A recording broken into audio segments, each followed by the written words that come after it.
My name is Jim Powers, and you're about to see a video of my life which involves addictions. The purpose of this testimony is to hopefully help others that have addictive personalities and to prevent them from going down the road that I went down for over 50% of my adult life. I hope that you will take this testimony to heart and that it helps someone from going down into this dark black hole. Jim Powers is the, I think I mentioned last time when I had asked a speaker, who shall remain nameless, that they didn't give me an answer to speak right away. And one of the things that has, and they had to think about it, before they would agree to speak. And one of the things that I found a little bit surprising as I've been arranging speakers is I've had quite a few no's. People that just flat out, don't want to speak. But Jim, on the other hand, Jim holds the world record for the fastest yes in the history of Guy's Breakfast. And, I was kind of, sometimes, you're calling up, making the ask, and, you're feeling a little bit like you might be imposing, and that was the exact opposite. So we're looking forward to hearing from Jim Powers.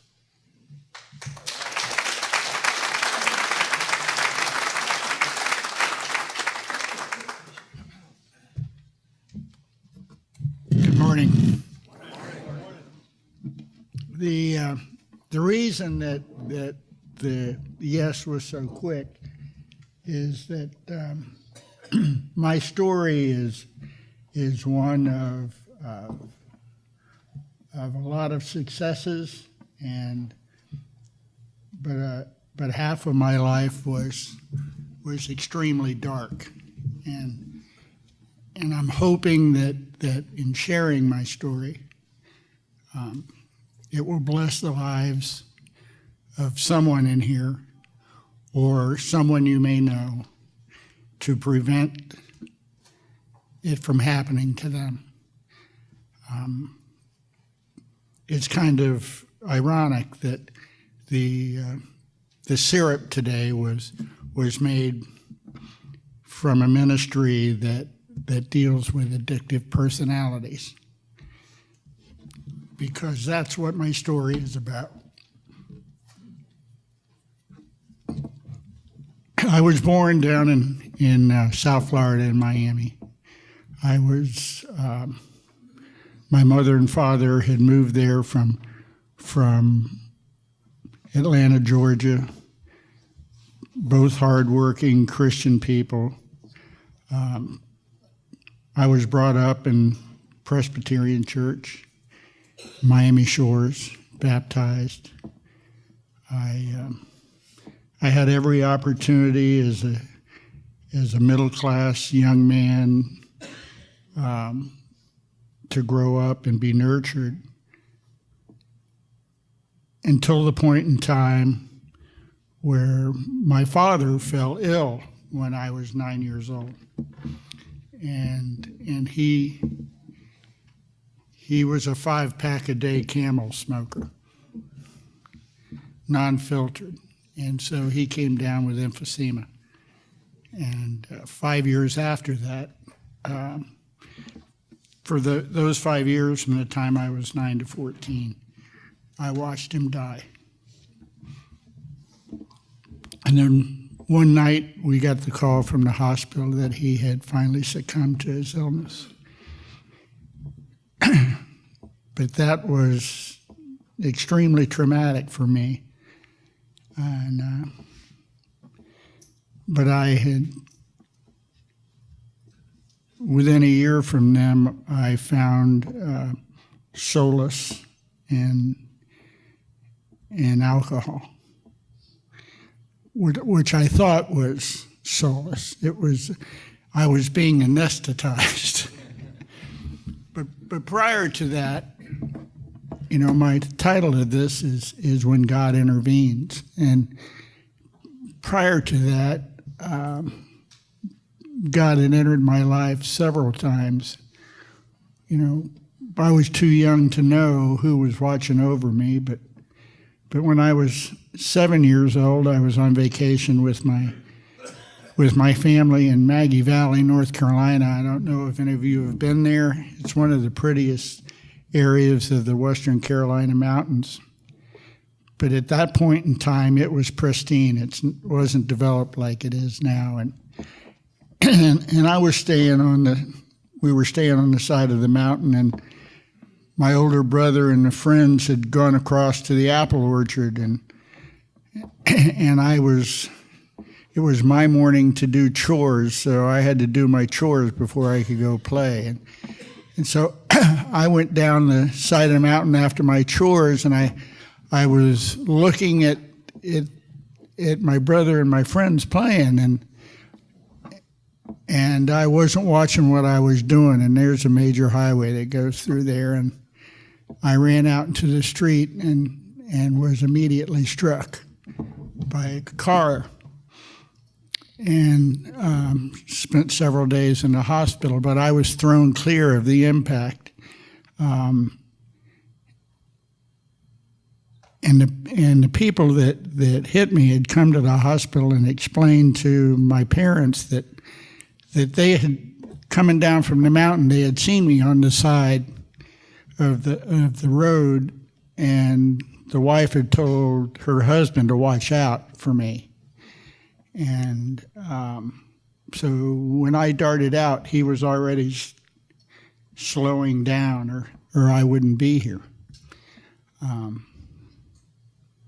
2 years later, I was racing my brother home from school when we were in elementary school, and we had a very, very competitive relationship, to put it mildly. And there was no way he was going to beat me home on the bicycle. So I, in my infinite wisdom, took a shortcut through an alley. And when I turned the corner of the blind side of an alley, there was a car speeding through it. And it hit me, threw me clear. Couldn't believe, tore up my bicycle. There's no way I should have been alive. It threw me into a trash heap. All I had was scrapes and bruises. And then again, when I was a sophomore in high school, I took a 30-foot cabin cruiser out with one of my best friends after it had been in the shop being repaired. And I don't know if you know this area, but it's where the jockey club is right now. And there used to be a marina there called Smith's Marina, and there was a seaplane base there as well. So we came back after the boat had been repaired, and we fueled it up, and we were going to back it into the dock, and we tried to, we ran the blower, we did everything we were supposed to do, and the father started trying to crank the boat, and it wouldn't start. And I yelled out, hold on, I'm going to lift the hatch. But he didn't hear me. And I lifted the hatch, and he hit the ignition. And whoever the technician was that had put the engine back together had not clamped the fuel on. And it blew.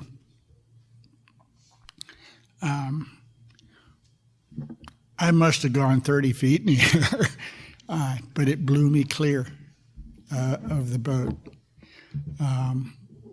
I had the boat, we were at the pumps, and I was blown between the pumps and the boat. Nobody else could see me. My friend that was in the bow and his father exited that way, and no one could find me, but I was in the water.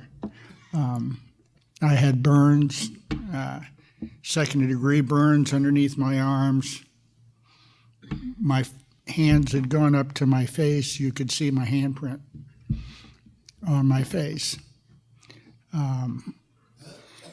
I spent 10 days in North Miami General in the burn unit with my friend, because he had gotten burned looking for me. I still remember having to swim in shock to the shore, and the first thing I remember from getting out of the shore was this really good-looking girl walking past, and she looked at me and went, "Ooh." So I knew I was in pretty bad shape. But, at that point in time, when I came out, I pretty much ran amok. I mean, I had no father figure, no father to keep me under control. My brother, who was a year and a half older than me, and I were very strong-willed, very wild-natured. And my mother, who a lot of you might remember, that Elaine would bring here and basically take everywhere, because she lived with us the last 10 to 11 years of her life, more than had her hands full. There was no way that she could keep us under control, and my introduction to the alcohol was just, it was all about the buzz, and unless you are afflicted with this disease, because it is a disease, you won't understand that. But it's everything became the search for that ultimate buzz. To the point when I was graduating from high school, I wasn't actually allowed to graduate with my class because I had pulled some shenanigans. The last one being I took the college boards for the quarterback of our team. Yeah, I was a varmint, but I was a smart varmint. He was supposed to. But he got too good a grade, even though I was dumbing down.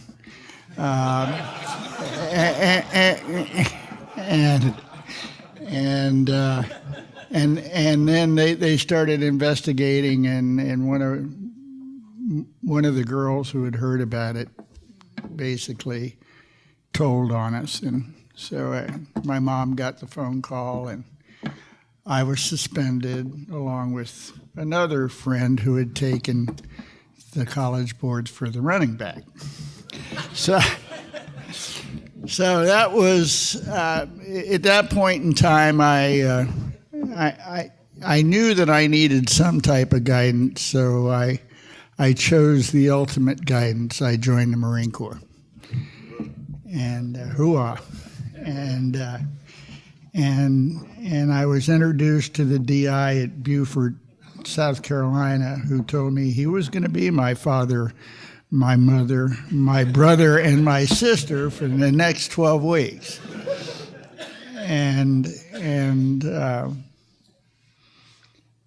he was true to his word, except it was 14 weeks, because he came in after 2 weeks of us being there and announced that today was the first day of training.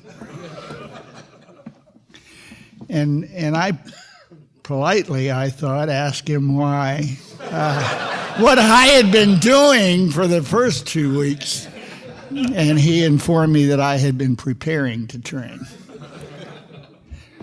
So I was always looking for a way out of things, and this first Sunday of training, I had the opportunity to go to church, not because I wanted to have a relationship, because I had strayed so far away. It's because I wanted an hour alone without the DI. And I met a guy there that sang in the choir. And after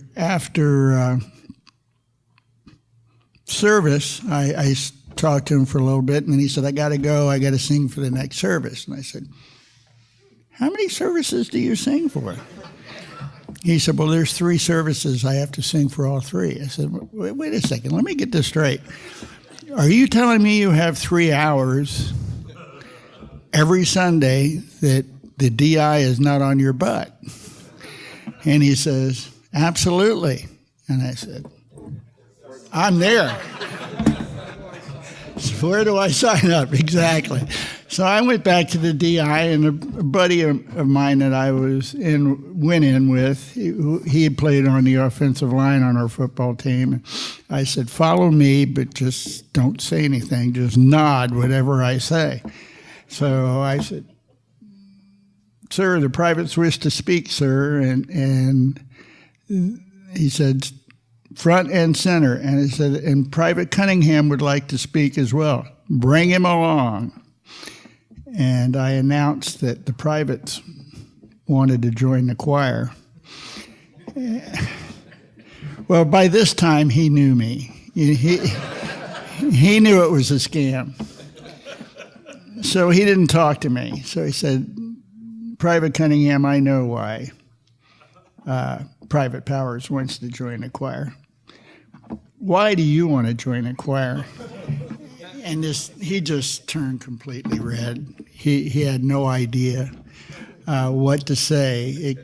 And then he blurted out, the private's very religious, sir. But for the next 11 weeks, we were members of the choir because he couldn't say no. And we got out of a lot of harassment during that point in time. But I came home on leave, and I knew that when I went back after training, they had trained me to be an aviation electrician, which meant my secondary MOS was a gunner on a Huey. So I came home on leave after training, and I knew when I went back that ultimately I would get my Westpac orders, which meant Vietnam. God intervened again. I was playing football with 4 or 5 guys that we had played with in high school, and I was backpedaling to pick up a receiver, and I blew out my knee for the first time. They said it sounded like a board breaking. It was so bad.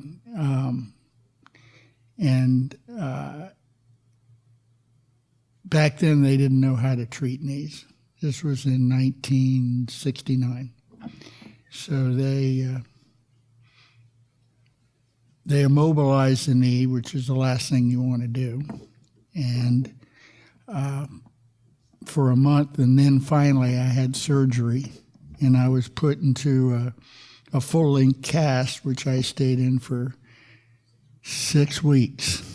And by that time, my leg was so far atrophied, it was never going to come back. But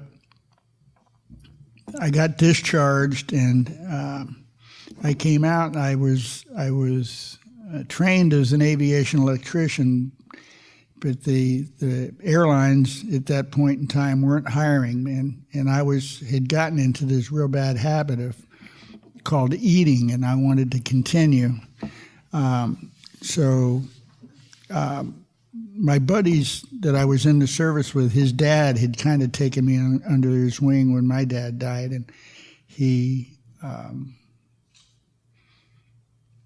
called me up one night and said, look, put your Marine Corps boots on, clean T-shirt and the jeans, and I'll pick you up at 6 o'clock. And I said, where are we going? He said, never mind, and hung up on me. he picked me up and took me over to a sheet metal shop that he was a subcontractor to him, and said, "This is the young man I've been talking about." And they hired me on the spot, and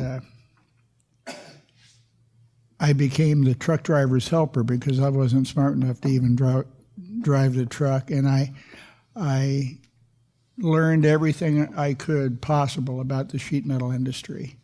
And I was like a sponge. They put me with an older gentleman that was semi-retired, and he had been in the sheet metal business 40 years, and there was not a thing he didn't know about the business. But the owner of the company had a similar affliction that I had, and he was divorced, and I would go out at night. I have no idea what time I would come home because I don't remember a lot of those days. But he had a gym at the shop, and he had a sauna, and there's many a morning I would come in at 5 o'clock, not having been home or been to sleep, opened up the door to the sauna, and he'd be sitting there and saying, "You too?" I got married young, had one child, Jennifer, married for 15 years, and finally divorced because of this disease. It was all-encompassing. I couldn't control it. There was, though I was fortunate that I was what you would call a functioning alcoholic. I always was successful in the business side, but on my personal side, I was a total failure. As a husband, as a father, as a man. And but I always had an empathy for others. Sometimes that's, alcoholics in general are people. People, I would say. And so I was always looking to do something to help others, even though I couldn't help myself. And in that regard, I applied to be a firefighter paramedic in Delray. And at this point in time, I was almost 30 years old, which is real old to start that career. And I went through fire college at that age. And then got trained in rescue as an EMT paramedic, and continued to. It was great for me because I only worked 8 days a month. The other days I was partying.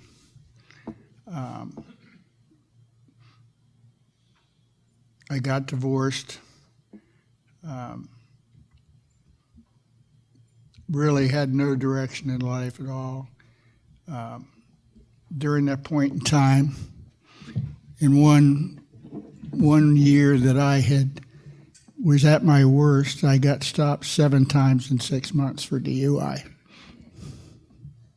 7 times.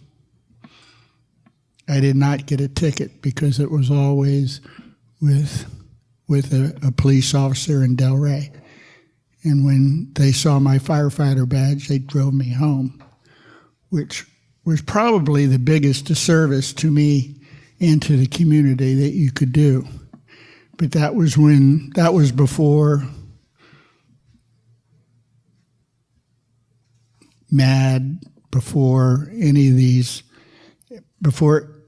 anybody really realized how bad this disease was. Thank God he was always over my shoulder that I never hurt anybody. because I don't think I could have lived with that. At this point in time, I was approaching 40, and the firefighters decided to throw a big party for me for my birthday. And I had a female friend tell me she had a special present for me for my 40th birthday. And so when I went to the party, she came up to me, and she had Elaine next to her, and my wife. Most of you in here know her, but she was my birthday present from my female friend. And the kind of present that keeps on giving. and that was God's, I truly believe that was God's ultimate intervention.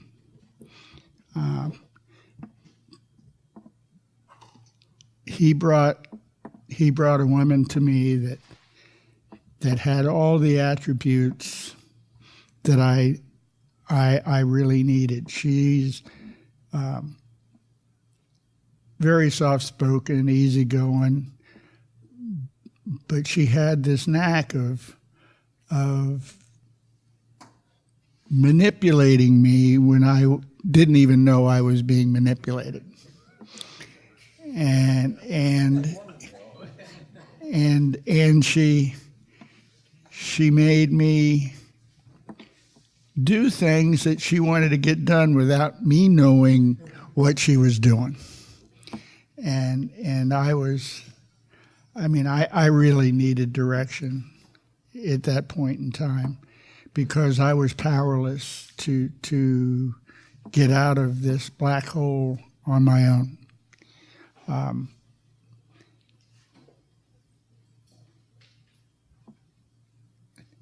She worked. She had a degree in criminology, but when she took the psychology test for she wanted to be a probation officer. I think the psychologist is still laughing, because Elaine is the type that believes whatever you tell her, and so she wasn't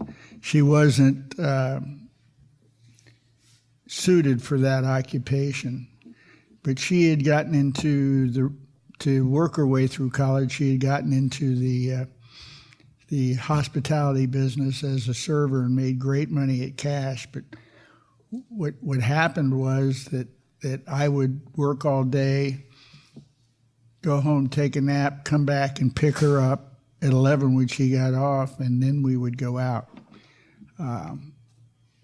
And that went down for about a year and a half, and then we both knew that, we wanted to settle down, get married, and have kids, and that lifestyle just was not going to work.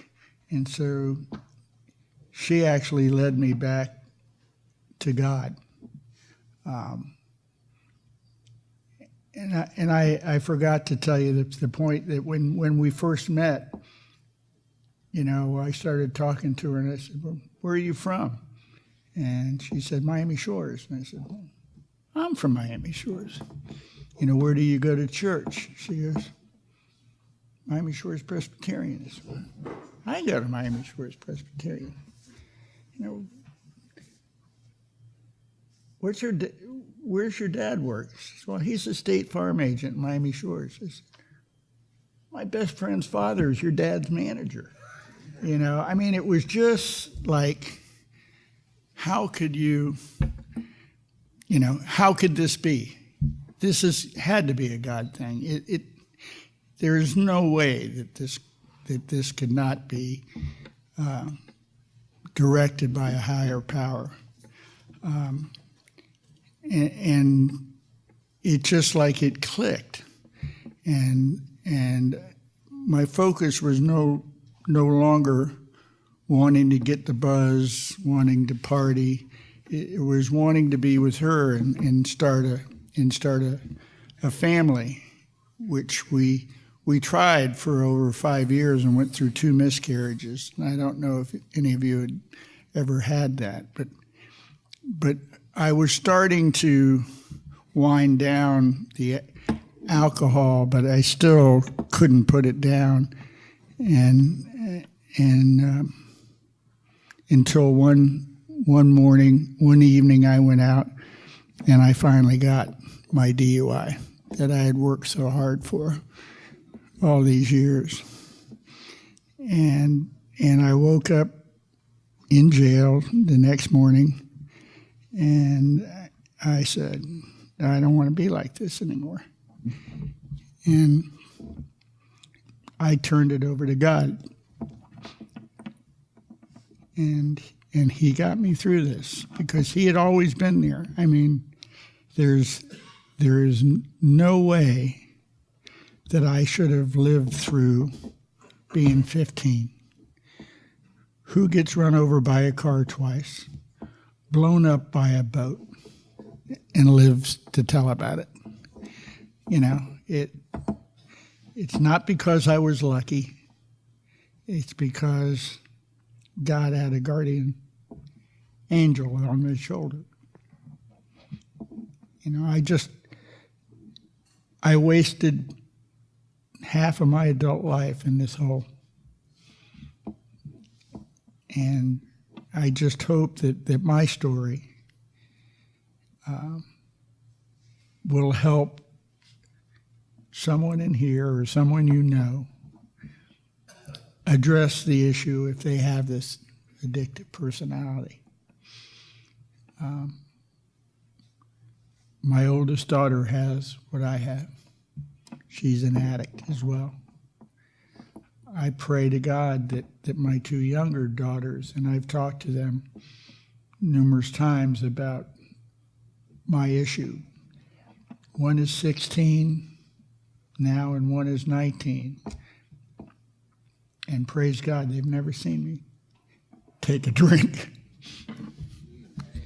So, you know, I want to close just in saying I want to thank everybody for letting me share my story. It's been a blessing. You guys have blessed me for allowing me to share. I've given this story once before in Celebrate Recovery because I was the recovery deacon here for 3 years.